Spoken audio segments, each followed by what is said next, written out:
Hello and welcome to another episode of Disaster Empire Quick Views. I'm Ashley Guzman, and this is the podcast where we talk to thought leaders and innovators in the space of resilience. And I am very excited to have Sarah Garrington with us today. And before we dive into the questions, Sarah, can you share a little bit about your background for those who might not know you? Sure, thank you for having me. So I'm Sarah Garrington. I currently work in the operational resilience space within the financial services sector in the UK. I have been within the world of resilience business continuity for 8 or 9 years now, I lose count. And, I've worked for a variety of firms, so professional services, legal services and banking and finance as well. So a little bit of mix of everything in my kind of CV. Yeah.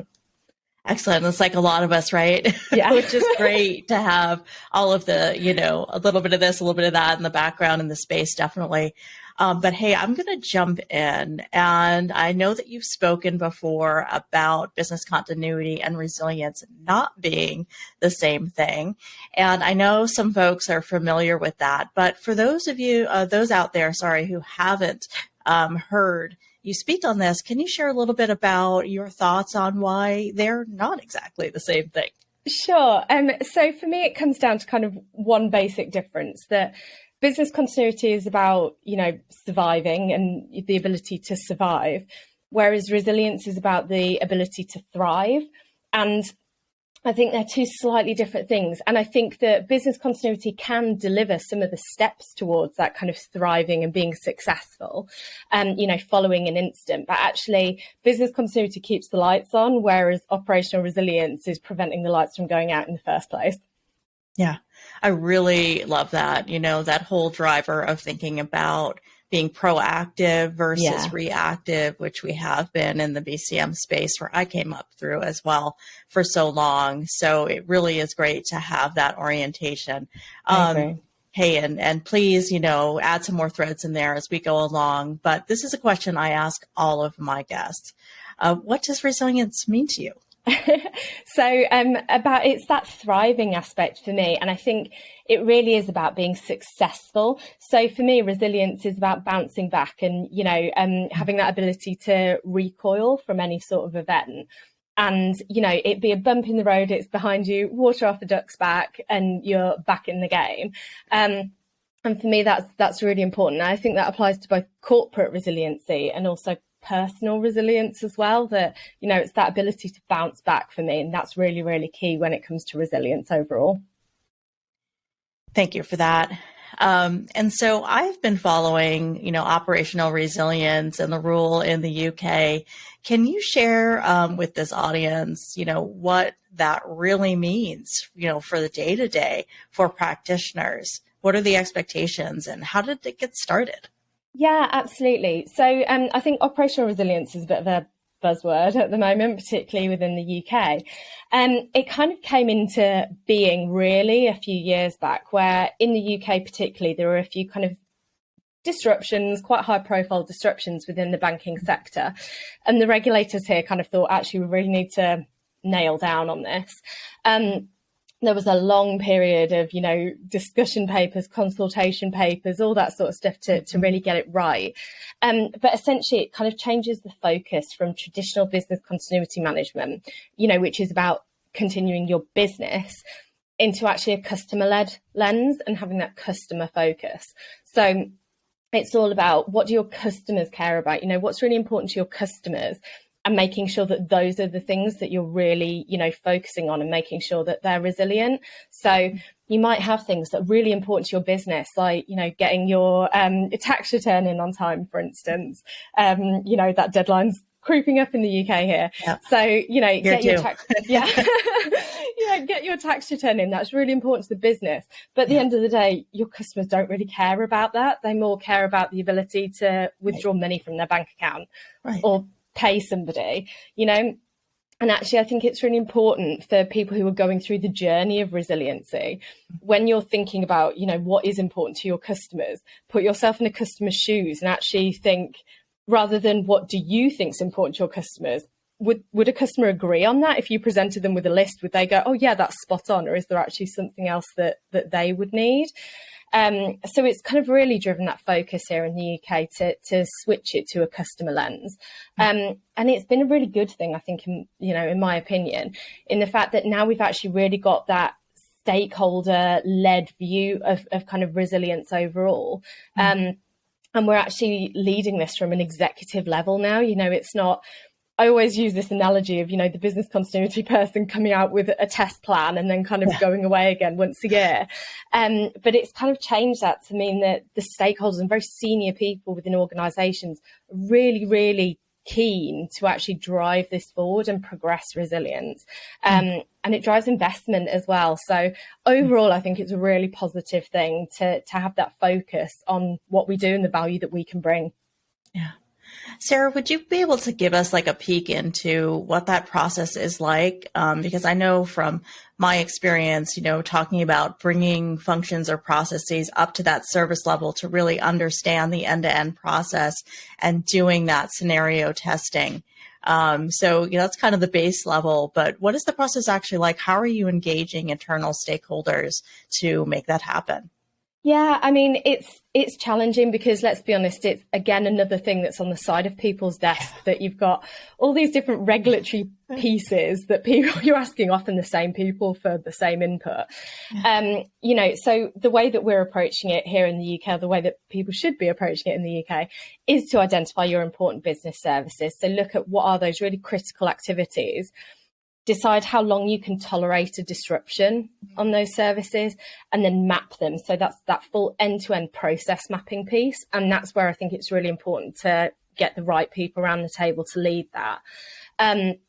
To be honest, one of the things that I know some organisations have been doing is kind of engaging other skill sets. So if you've got business analysts in your organisation, they're great. Bring them in, get them to write out a process map for you rather than the resilience person sat there trying to draw boxes. So utilizing kind of those skill sets is really important.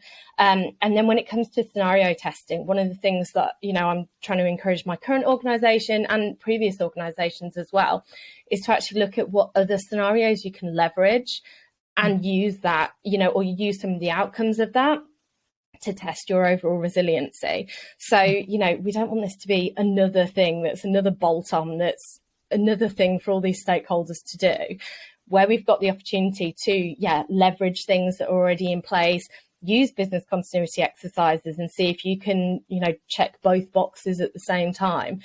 There's so many opportunities out there to engage stakeholders and have the best and most effective use of everyone's time, rather than a different person kind of asking for a test 2 weeks after a business continuity test and a crisis test and all these other tests that go on.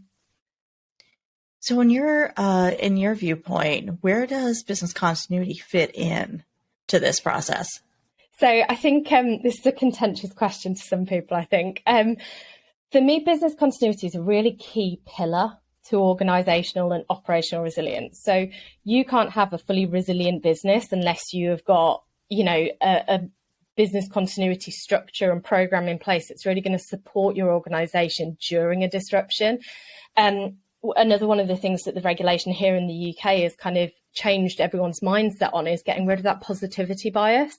So starting to look, instead of that would never happen, assuming it has happened and it will happen. And so, actually engaging with business continuity practitioners across your organisation to make sure that they're kind of spreading that message as well, I think is really key. But for me, it's about, you've got a service, you understand what your important business service is, you understand how much disruption you can tolerate for that service. So engage your business continuity team to make sure that whole aspect is still met within a business continuity plan. So it's a really important part of a broader jigsaw, that includes other things like supplier resilience and technology resilience and all these other pieces as well. It's a really key player, but it's kind of critical to make sure that regardless of a disruption, that service continues to your kind of customers and stakeholders.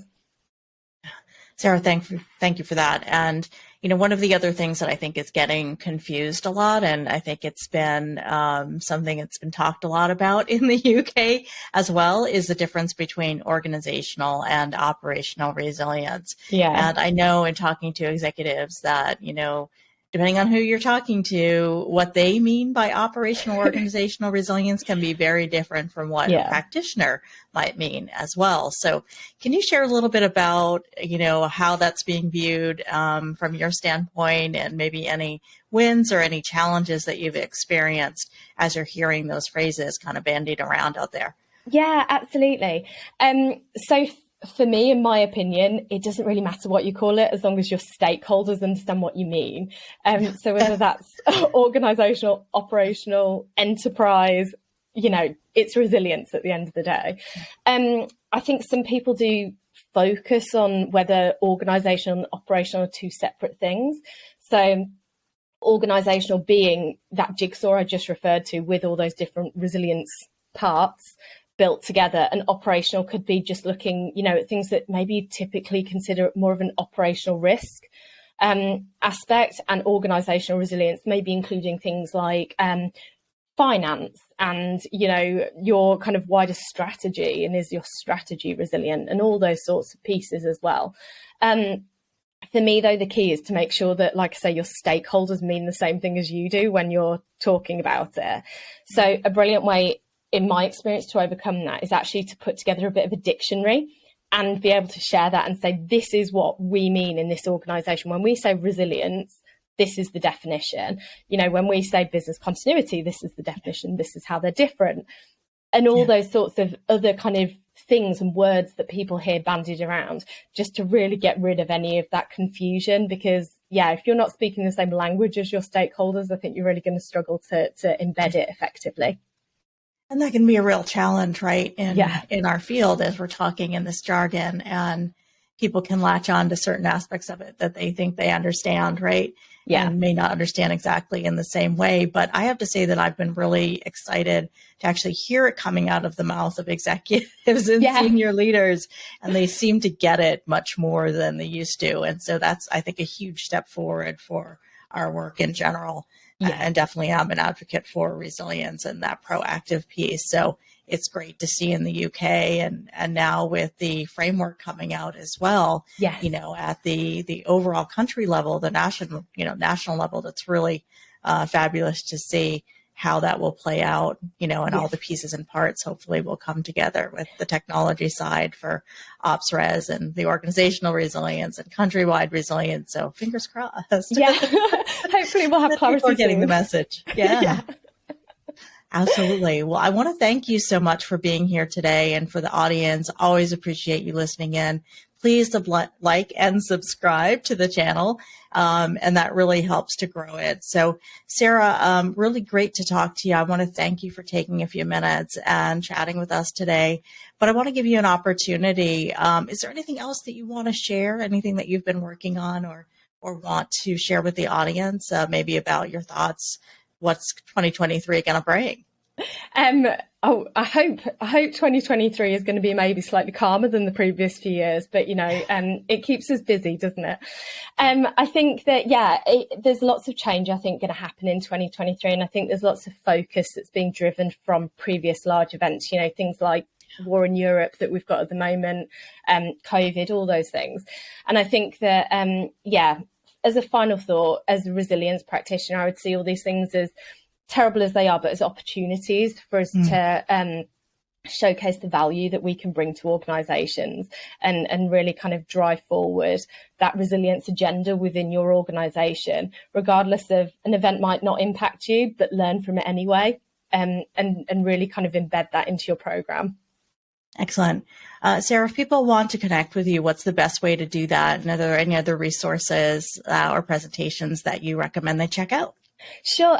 LinkedIn, always the best place to kind of stay in touch with me at the moment. Link it below. Yeah, there's a few kind of conferences and things like that I'm going to be speaking at that I definitely, shout out, encourage people to come to if you're free and able to. And those will all be on my LinkedIn. But yeah, for the time being, LinkedIn, definitely the place to kind of find me. And I do share other resources there as well. So yeah, reach out if you would like to continue the conversation. Great. Well, thank you so much for being here. And again, thank you to the audience. Always appreciate your support. And hopefully we'll talk to you soon.